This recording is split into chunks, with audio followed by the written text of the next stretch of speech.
তো বন্ধুরা, আজকে আমি গিয়েছিলাম লেজাই কোলাখোয়া ডিব্রুগড়। তো সেখানে সকালবেলা গিয়েছিলাম, যখন ঘড়িতে 5:30 বাজে।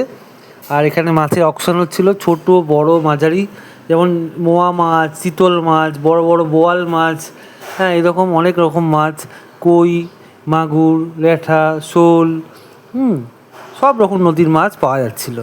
তো ভাবলাম একটু ভিডিও করে নিই, এই চ্যানেলে একটু দিয়ে দিলাম, আশা করি ভালোই লাগবে। আর এরকম মাছের অকশন দেখতে খুব ভালো লাগে। তো মাছের অকশনের সাউন্ডটা দিলাম না, কারণ এটাতে অনেক সমস্যা হতে পারে। যাই হোক, তো এই মাছগুলো একদম ফ্রেশ, এটা বুড়িদিহিং নদীর মাছ ছিল। আপনাদের এই মাছগুলো দেখে কেমন লাগলো অবশ্যই কমেন্ট করে জানাবেন। আর এই মাছগুলো সকালবেলা চলে আসে একদম ডিব্রুগড় টাউনে বিক্রি করার জন্য।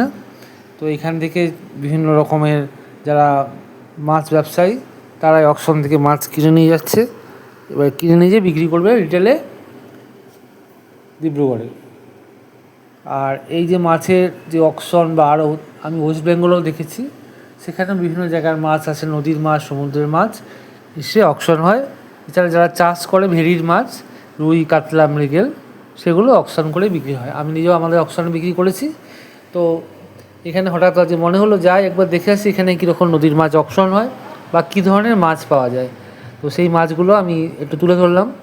ছোটো ছোটো মোয়া মাছ বা ছোটো ছোটো বড়িওয়ালা মাছ, এইসবগুলো ভালো লাগছে দেখতে। পুঁটি মাছ, আসলে কি অকশনের মেন সমস্যা হচ্ছে এত ক্রেতার ভিড় থাকে, মাছ বিক্রেতা যারা কিনে নিজে বিক্রি করবে। তো এখানে অকশনের দাম বলার সঙ্গে সঙ্গেই বিক্রি হয়ে যাচ্ছে, এতটুকু সময় দেওয়া যাচ্ছে না। ভালোই, কারণ যারা বিক্রেতা তাদের কোনো অসুবিধা হয় না। তো আপনাদের ভিডিওটা কেমন লাগলো অবশ্যই কমেন্ট করে জানাবেন।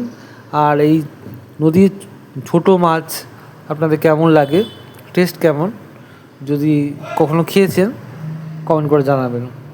বুড়িদিহিং নদীর যে মাছ, সেই মাছ হয়তো অনেকেই খেয়েছেন বাজার থেকে, কিন্তু যারা এখানে মাছ ধরে তারা কিন্তু একেবারে এত মাছ পায় না, পরিশ্রম অনেক, জাল পাততে লাগে, জাল তুলতে লাগে।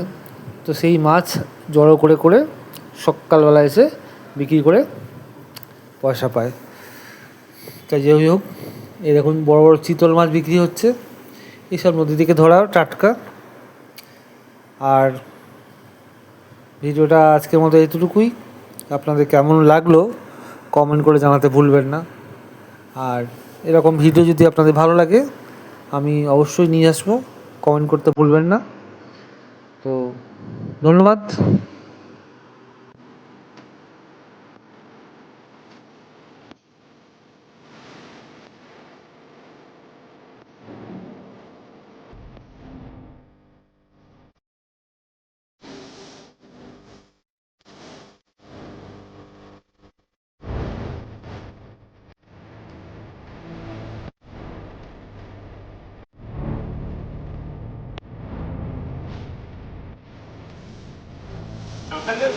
এসে